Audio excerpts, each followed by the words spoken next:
Assalamualaikum warahmatullahi wabarakatuh. Kemarin saya telah menerima surat dari FIFA. Ini adalah tindak lanjut dari hasil pembicaraan saya per telepon dengan Presiden FIFA Gianni Infantino pada tanggal 3 Oktober 2022 yang lalu. Dan berdasarkan surat tersebut, alhamdulillah sepak bola Indonesia tidak dikenakan sanksi oleh FIFA dan FIFA bersama-sama dengan pemerintah akan membentuk tim transformasi sepak bola Indonesia. Dan FIFA akan berkantor di Indonesia selama proses-proses tersebut.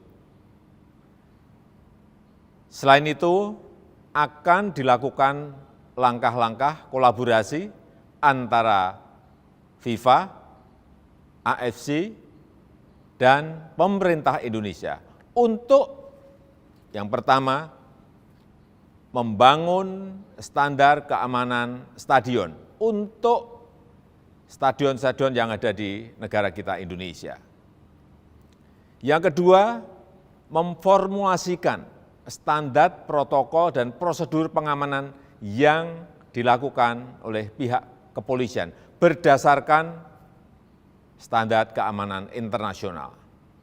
Yang ketiga, kita juga akan bersama-sama melakukan sosialisasi dan diskusi dengan klub-klub bola di Indonesia, termasuk perwakilan supporter, untuk mendapatkan saran dan masukan serta komitmen bersama.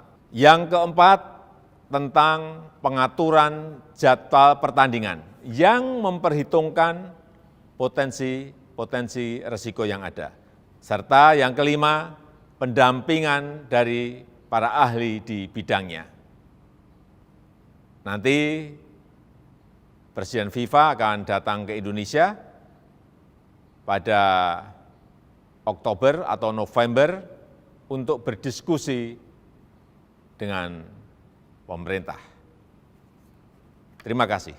Wassalamualaikum warahmatullahi wabarakatuh. Terima kasih sudah nonton. Jangan lupa like, subscribe, dan share ya.